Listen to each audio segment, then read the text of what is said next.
We are in chapter 4, and we have 3 more verses to get through in chapter 4. I kind of ran over last week, and so we've got a little bit left in chapter 4, didn't finish it. My goal is to finish chapter 5, but we have so much good stuff to talk about just in these 3 verses.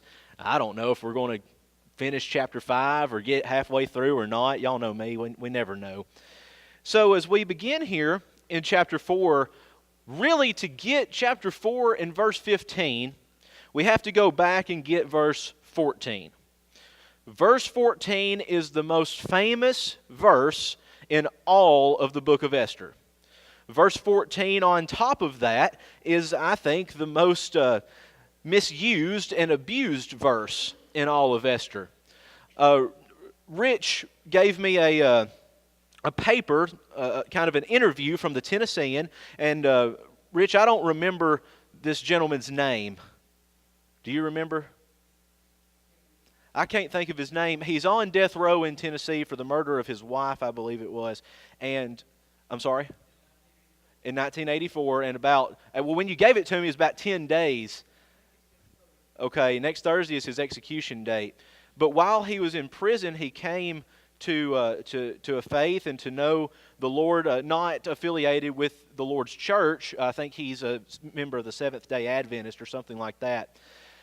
But the interviewer was asking him, what do you hope Governor Lee would do for you? What would be your plea to him? And his response was, I hope that he will have mercy on me. I hope that he will look at this. Maybe he's been appointed to this position for such a time as this. And, that's a good statement, and my prayer is with this particular man that whatever needs to happen will happen. But I have a hard time believing that Governor Lee was put into office to pardon just one murderer. I'm not trying to make light of the situation or say that he doesn't need to be pardoned or that he does need to be or whatever. I don't want to get political. But the fact is that when we talk about coming to such a time as this, we say that thinking every event in life that has led to this moment were little stepping stones to this big moment, and now that I'm at this big moment, everything before and everything after doesn't matter. Well, that's certainly not what Scripture teaches. I like to think of for such a time as this statement in light of what Solomon says in Ecclesiastes chapter 3, verses 1 through 15. You know the poem, there's a time to be born, a time to die, and the times that we're brought to. And we wonder, what is the relationship between God appointing those times and me as I find myself in those times? And that's a good question to ask. I don't know that we necessarily can get a true definite answer, but here's what I have come up with. No one can schedule their time to be born and their time to die. And we could talk about suicide and things like that later, but in general, those two things are appointed by God. To go even further, when you talk about certain instances like there's a time to reap and a time to sow, God makes the time to reap and God makes the time to sow. Whether you reap or whether you sow is up to you. And so the question then is not, is God going to bring me to this time? The question is, am I going to realize the time when it comes? Am I going to act in that time when it comes? And so that's what Esther is dealing with here. She's come to the time, but she is still a free moral agent. God is not treating her like a robot saying, you have to do this because I brought you to this moment. She has every opportunity to say no, and fortunately she doesn't, and that's what we're getting in here with verse 15 through 17. Really, chapter 5 through 7 is going to tell us the story of how Esther proceeds in her plan to gain the freedom, not really the freedom, but the salvation of the Jews. So let's look in verse 15 through 17 then. Then Esther told them to reply to Mordecai, "Go gather all the Jews to be found in Susa, and hold a fast on my behalf. Do not eat or drink for 3 days, night or day. And I and my young women will also fast as you do. Then I will go to the king, though it is against the law. If I perish, I perish." Mordecai then went away and did everything as Esther had ordered him. 3 verses, we have a lot to unpack.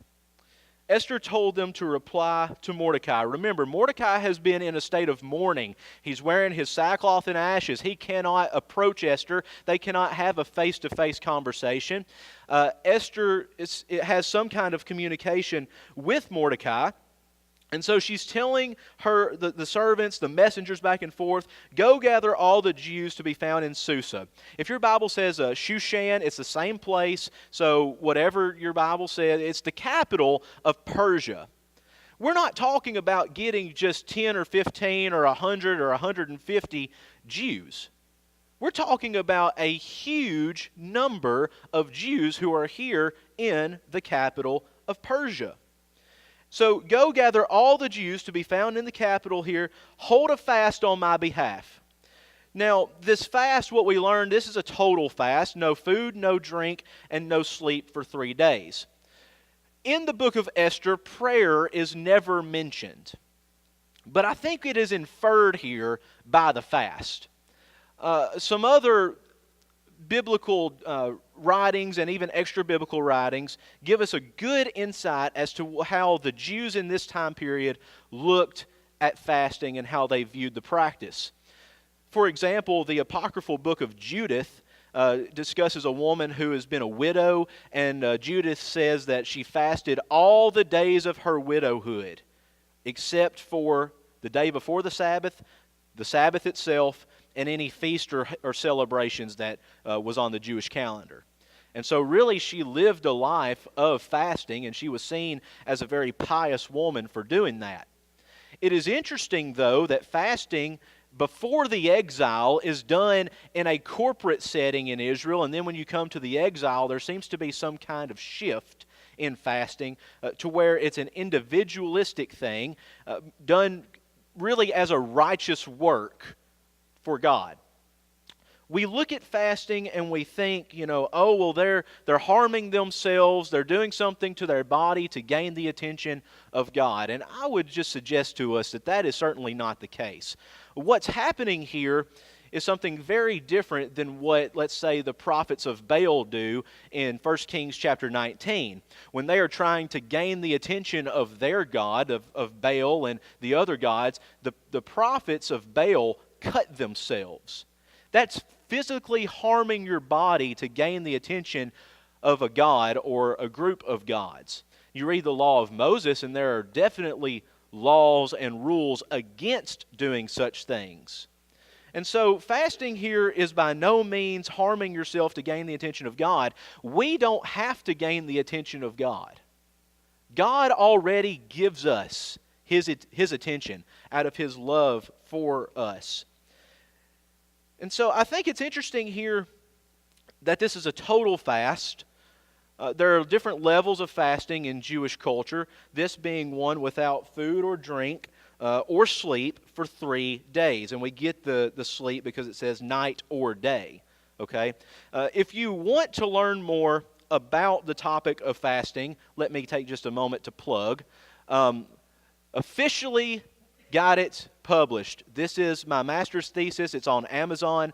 You can order yourself a copy and go through looking at how fasting was used in ancient Jewish culture, Greco-Roman culture, the early church, the life of Paul, Matthew chapter 6, verses 1 through 18. Many of you were here when we went through that in class. So if you want an in-depth study, there it is. Although I would say hold off about a week or two if you do want to get a book, because I'm working with Amazon now to kind of do a little bit better artwork on the cover and things like that, make a different edition. So anyways, thank you for letting me plug. She says, "I and my young women will also fast as you do." These young women are not Jewish. Remember, no one knows that Esther is a Jew. And so it is unclear whether or not these young women, these Persian maids, if you will, the maids of the queen, if they're really aware as to why they're doing what they're doing. They just know that they're part of it. The Persians did not fast. Just like the Romans did not fast unless you were a philosopher of sorts or fasted in worship to the goddess Demeter. But aside from that, they didn't fast. They were more feasting cultures. And when you come to chapter 5 and Esther invites the king and Haman to her banquet, it's not just, hey, come have dinner with me. I mean, this is a feast, okay, of which the king and his officials would have definitely been involved in and would have responded well to. So these young women, I don't necessarily know that they know why they're doing what they're doing, but the fact is that they do it anyways out of their submission and humility to the queen. Then I will go to the king, though it is against the law, and if I perish, I perish. I wonder what the tone of Esther was when she said this. Because, you know, we've all been there. We've all been kids. We've all done things like this where we've been told to do something, and then we say, well, I'll do it, but if this happens, I guess it happens. You know, it's not going to be my fault. That's one way of reading, but the way I like to read it is like Shadrach, Meshach, and Abednego. Going into the furnace and saying, if we die, we die. We have faith that God is going to bring us out of this, and we have faith that God is going to keep us safe, and we have faith that God is going to spare our lives. But if He doesn't, we're still not going to bow down and worship You. Now, I know I've talked quite a bit about this apocryphal book, the book of Judith, but it's interesting when you read that book just how the king Nebuchadnezzar saw himself as a god. He wanted everyone to bow down to him. He told them, call me God, sacrifice to me, and he is the ultimate God over the land. And so for Shadrach, Meshach, and Abednego to defy this God, well, you can see just how serious of a crime that is. Esther seemingly is having the same attitude. You know, if I die, I die. But I'm going to do it anyways. And then verse 17, Mordecai then went away and did everything as Esther had ordered him. Verse 15 through 17 seem to shift the personalities of Mordecai and Esther. It's like they're acting as each other rather than as themselves. Esther now is, she's the queen with a plan, right? She's the one who's going to instigate these things. She's going to be the moving piece rather than Mordecai as the moving piece in the background. And now Mordecai, by going out and doing the things that Esther tells him, he is going to have the submissive spirit. He's going to be the one who goes and gets all the stuff together.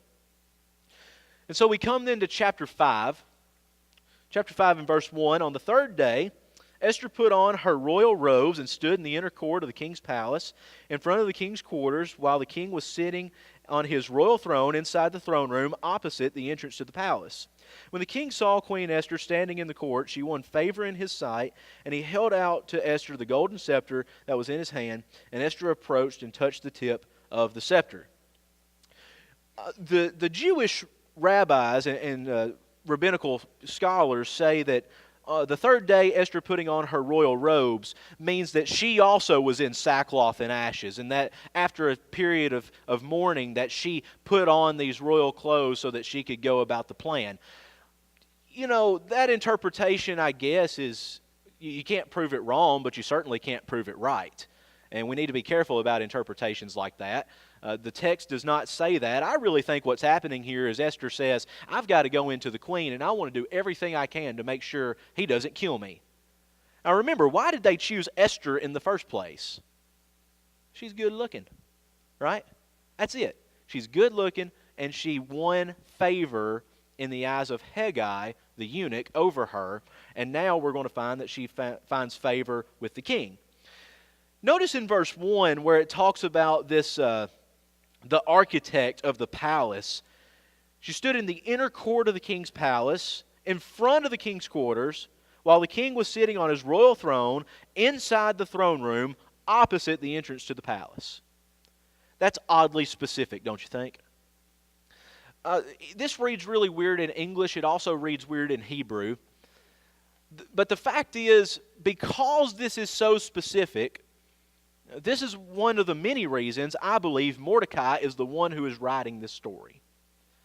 If it's not Mordecai, it has to be someone who either is an eyewitness to these events or has a knowledge, of a very familiar knowledge with the workings and the geography and the architect of the Persian court. Interestingly, archaeology of Susa has uncovered the palace, and this description is word for word exactly what it was. Okay, so I think we can have some biblical evidence here as to what's happening. Verse 2, when the king saw Queen Esther standing in the court, she won favor in his sight. Mordecai is always referenced in association to the king's gate. Esther is often referenced in association with favor. She found favor in the eyes of Haggai the eunuch. She finds favor in the eyes of the king. You may recall in Genesis chapter 6, Noah found favor in the eyes of God. It's not the idea that favor is that thing where you're just friendly or, yeah, okay, I won't kill you today, maybe tomorrow though. I mean, that's not what's happening here. There is a deep connection between the two. And it's something that I'm not exactly sure what it's of. I don't necessarily read love into this because she's queen and she hasn't been called for 30 days, we find in chapter 4. So I don't know what it is. I think it's her humble spirit, her submissive spirit, but still her ability to be a strong woman in the midst of turmoil that we're seeing here. He held out to Esther the golden scepter that was in his hand, and she approached and touched the tip of the scepter. Don't read any more into that than what is printed on the page. A lot of commentators like to run wild with that verse. Just take what it is and move on with it. There are only 7 categories, I suppose, of people who could approach the king without being called. And those are the 7 families that refer back to the 7 princes that rule over these small city areas that we read about, I believe it was in chapter 3. These are the 7 families who provided for the king his military needs and soldiers and things of that nature, and they could come as they pleased, but anyone else had to be called.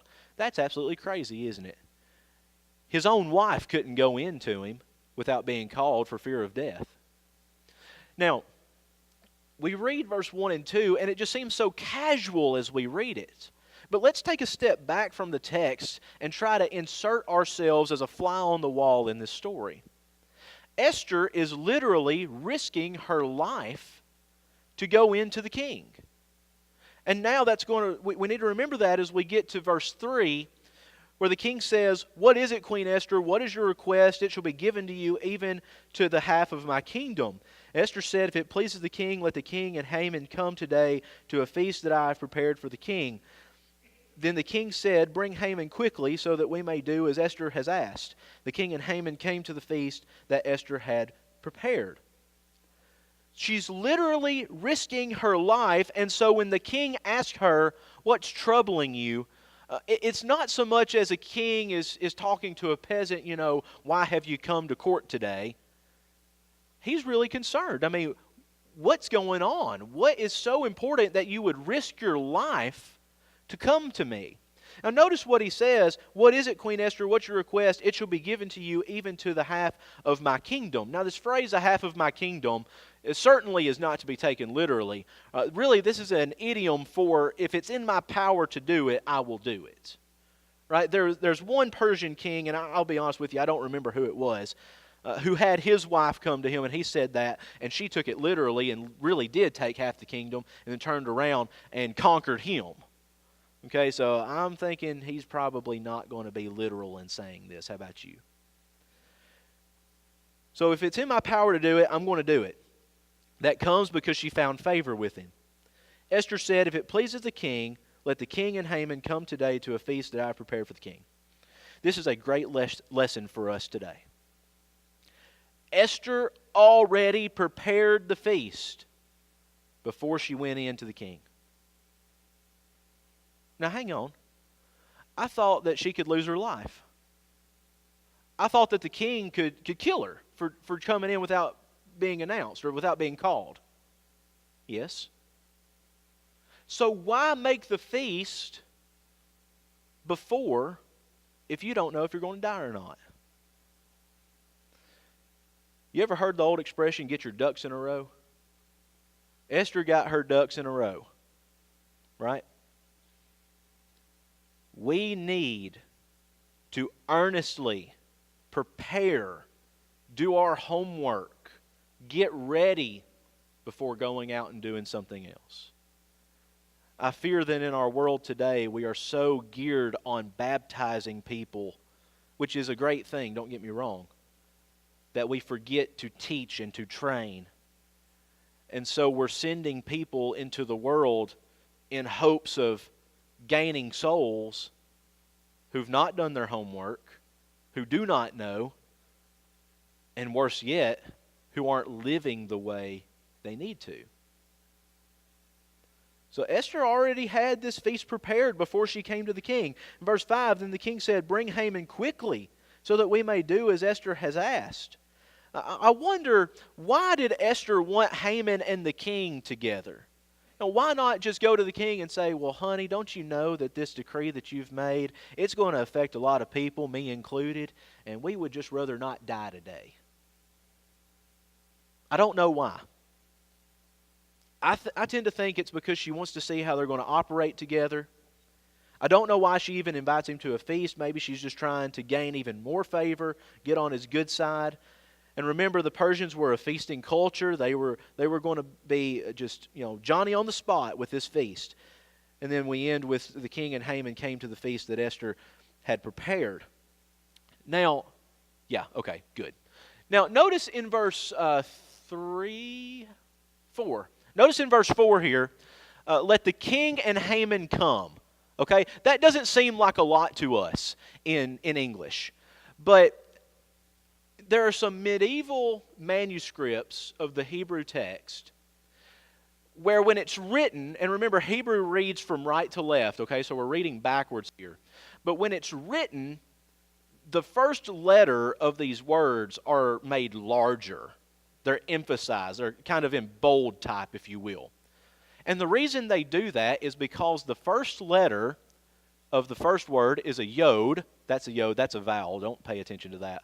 A yod, and then a hey, and then a vav, and then another hey.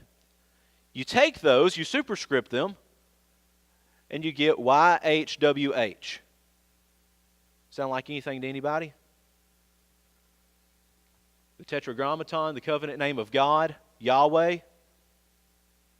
And so by the time we get to the medieval age, people are taking this text and they're trying everything they can to put God into the text. Because remember, the crazy thing about Esther is God's name is not mentioned. It's the only book of the Bible where the covenant name of God is never mentioned.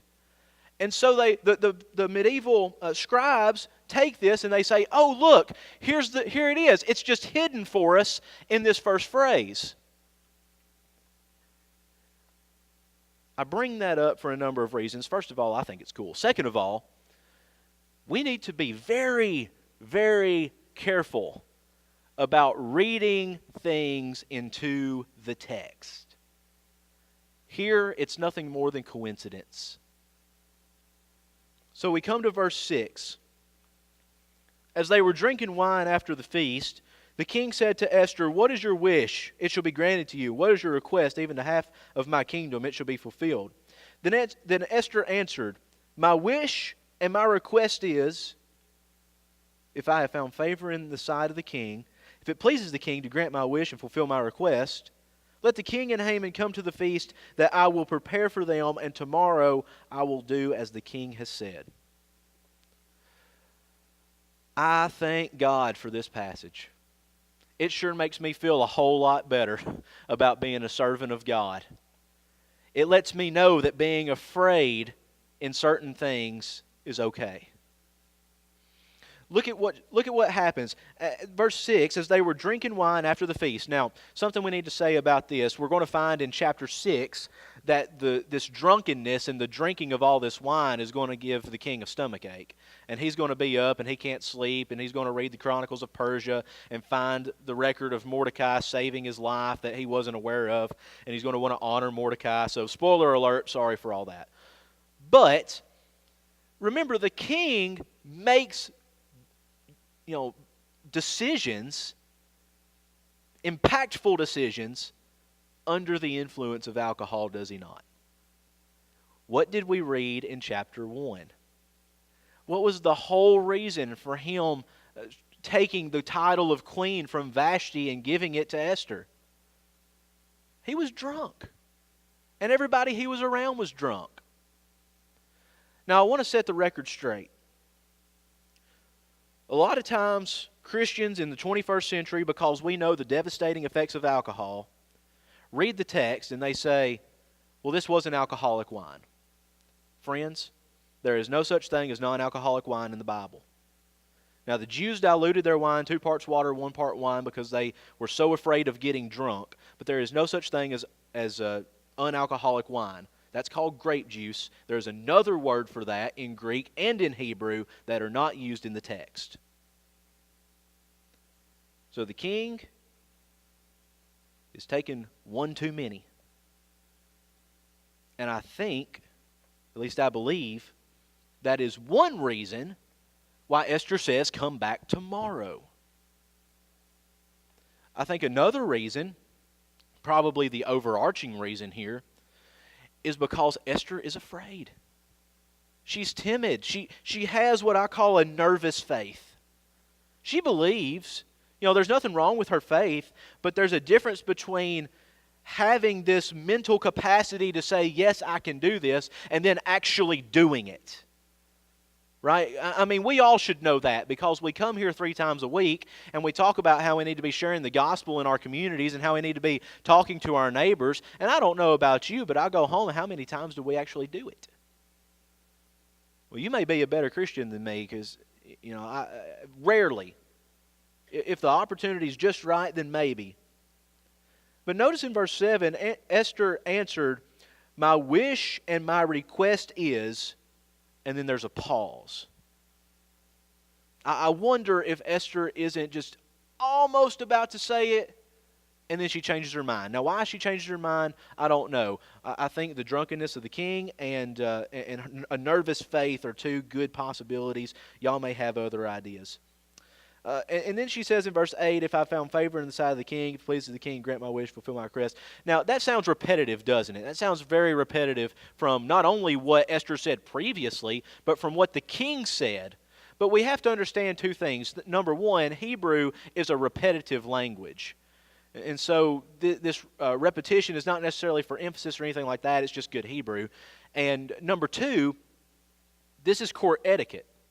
If Esther wants to stay in good favor with the king, she has to operate under court etiquette. And so we shouldn't read this with an annoyance or anything like that. She's just trying to get where she needs to be. And then she invites them to come back tomorrow, and she says, come back tomorrow and I'll do as the king has said.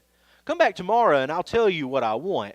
Perhaps she is piquing the king's interest. I don't know. Maybe she's just shy and trying to get a little more courage. I just simply don't know.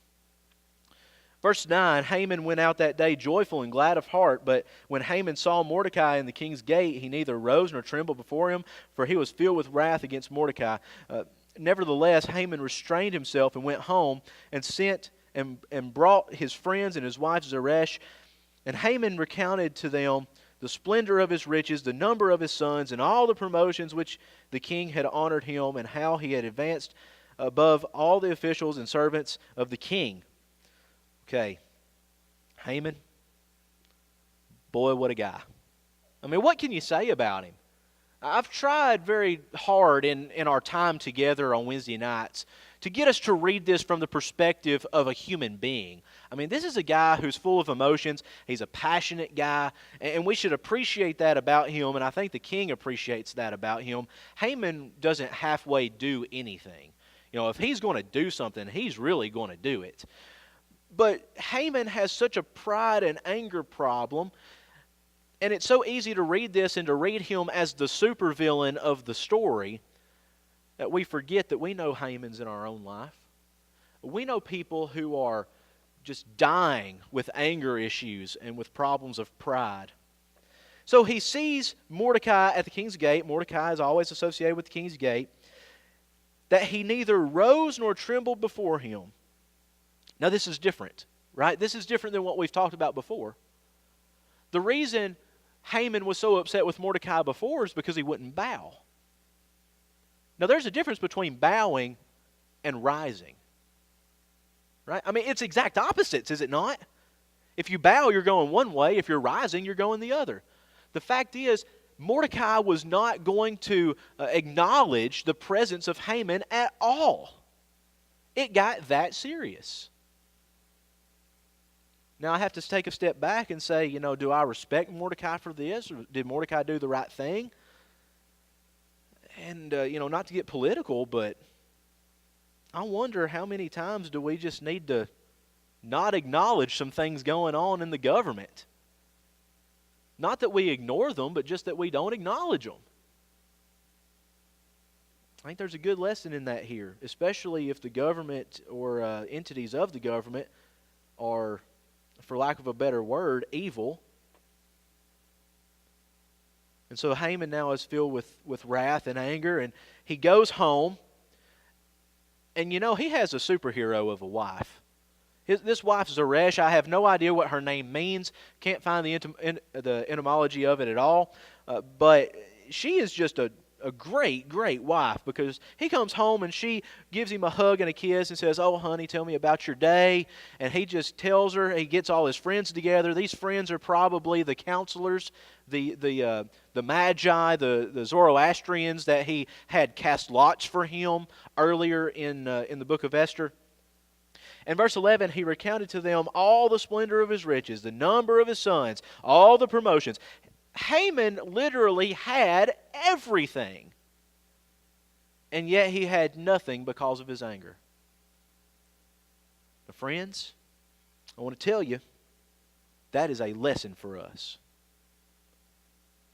We can have money, we can have possessions, we can have family, but if we let things like anger and pride get in our way, it's going to ruin us to the point where we can't do anything else. Now we've got 2 or 3 minutes left. We will again end this week like we did last week with just a few more verses left in the chapter. But I want to mention one thing to you before we move on. When Haman seeks to go into the king to originally ask him about this plan to kill, destroy, and annihilate all the Jews, he went to these counselors and he had them cast lots to find out what day, what month, what year, so on. When is the right time to go?